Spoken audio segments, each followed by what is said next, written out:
தமிழ்நாடு தேர்தல் கூட்டணி தொகுதி பங்கீடுன்னு பரபரப்பா இருக்கக்கூடிய சூழ்நிலையில பாட்டாளி மக்கள் கட்சியில புதுசா ஒரு பூகம்பம் கிளம்பி இருக்கு. இது பற்றி விரிவாக பார்க்கலாம் இந்த தொகுப்பில்.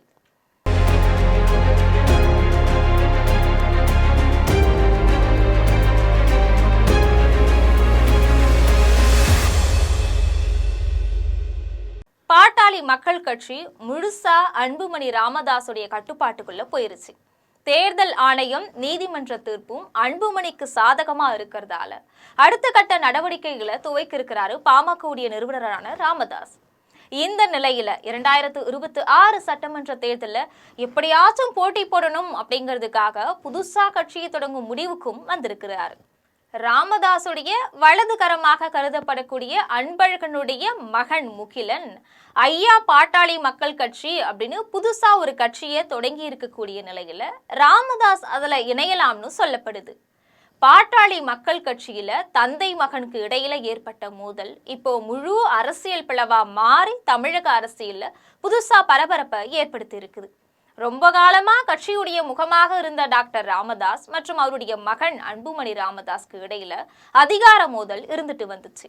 இந்த நிலையில இப்போ அந்த மோதல் வெளிப்படையாகி கட்சியே ரெண்டா பிரிஞ்சிருக்கக்கூடிய சூழ்நிலை உருவாகி இருக்கு. தேர்தல் ஆணையத்துடைய அறிவிப்பு படி இப்போதைக்கு பாட்டாளி மக்கள் கட்சியுடைய அதிகாரப்பூர்வ தலைவரா அன்புமணி ராமதாஸ் தான் அங்கீகரிக்கப்பட்டிருக்கிறார்.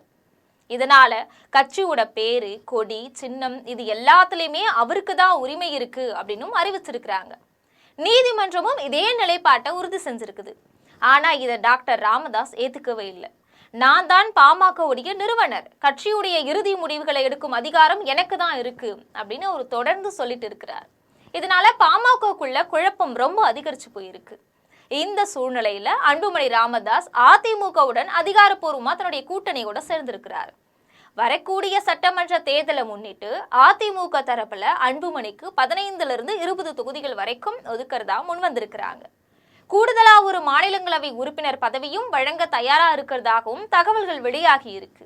ஆனா ராமதாஸ் இதை எளிதா விடுறதுக்கு தயாரா இல்லை அப்படிங்கிறதுதான் இப்போதைய அரசியல் கள நிலவரம். பாமகவும் மாம்பழம் சின்னமும் இனி தன்னுடைய தரப்புக்கு கிடையாது அப்படிங்கிற நிலை உறுதியான பிறகும் அவர் தன்னுடைய ஆதரவாளர்களை கைவிடாம மாற்று திட்டம் ஒன்றை வகுத்திருக்கிறதா சொல்லப்படுது. இதுதான் இப்ப பேசப்படக்கூடிய பிளான் பி. அந்த திட்டத்தின்படி பார்த்தோம்னா பாமகவை நினைவூட்டும் வகையில புதுசா அரசியலமைப்பு உருவாக்க டாக்டர் ராமதாஸ் தரப்பு முடிவு செஞ்சிருக்கிறதா தகவல் வெளியாகி இருக்கு. ஏற்கனவே இருக்கக்கூடிய பாமக கொடியை போலவே நிறம், வடிவமைப்பு கொண்ட கொடியில டாக்டர் ராமதாசுடைய முகப்படத்தை மட்டும் சேர்த்து புதுசா கொடி உருவாக்கப்பட்டிருக்கு. அது அம்மா மக்கள் முன்னேற்ற கழகத்துல ஜெயலலிதாவுடைய புகைப்படம் இடம்பெற்றதை நினைவூற்றதா அரசியல் வட்டாரங்கள் சொல்லுது. இது மட்டும் இல்லாம டாக்டர் ராமதாஸ் அணியுடைய தலைமை நிலைய செயலாளராக இருக்கக்கூடிய அன்பழகனுடைய மகன் முகிலனை தலைவராக கொண்டு ஐயா பாட்டாளி மக்கள் கட்சி அப்படிங்கிற புதிய கட்சி தொடங்கப்பட்டிருக்கிறதாவும் சொல்லப்படுது. அன்பழகன் ரொம்ப காலமாவே டாக்டர் ராமதாசுடைய வலதுகரமா செயல்பட்டுட்டு வந்தவர் அப்படிங்கறதால அவருடைய மகன் பெயர்ல கட்சி தொடங்கப்பட்டிருக்கிறது குறிப்பிடத்தக்கதா பார்க்கப்படுது. இந்த புதிய கட்சி ஏற்கனவே பதிவு செய்யப்பட்டிருக்கிறதாகவும் வரக்கூடிய சட்டமன்ற தேர்தலில் டாக்டர் ராமதாஸ் தன்னுடைய தீவிர ஆதரவாளர்கள், முன்னாள் சட்டமன்ற உறுப்பினர்கள் உள்ளிட்ட சுமார் 50 பேரை களத்துல இருக்க திட்டமிட்டு இருக்கிறதாகவும் தகவல்கள் வெளியாகி இருக்கு. இதன் மூலமா அன்புமணி அதிமுக கூட்டணிக்கு நேரடியா சவால் விடும் வகையில அதே வன்னியர் வாக்குகளை பிரிக்கும் அரசியல் நகர்வு இது அப்படின்னு ராமதாசுடைய ஆதரவாளர்கள் சொல்றாங்க. ஒரே சமூக வாக்குகளை நம்பியிருந்த பாமக அரசியல் இப்போ 2 அணிகளா பிரிஞ்சு போட்டியிடும் சூழ்நிலைக்கு தள்ளப்பட்டிருக்கு. இந்த பிளவு அதிமுக கூட்டணிக்கு பலமாக மாறுமா இல்ல குடைச்சலா மாறுமா அப்படிங்கிறது வரக்கூடிய தேர்தலில் தான் தெளிவா நமக்கு தெரிய வரும். அதே நேரத்துல அதிமுக பாஜகவுடன் அன்புமணி கூட்டணி வச்சிருக்கிறதால மத்திய அரசுடைய சப்போர்ட் முழுசா இருக்கு.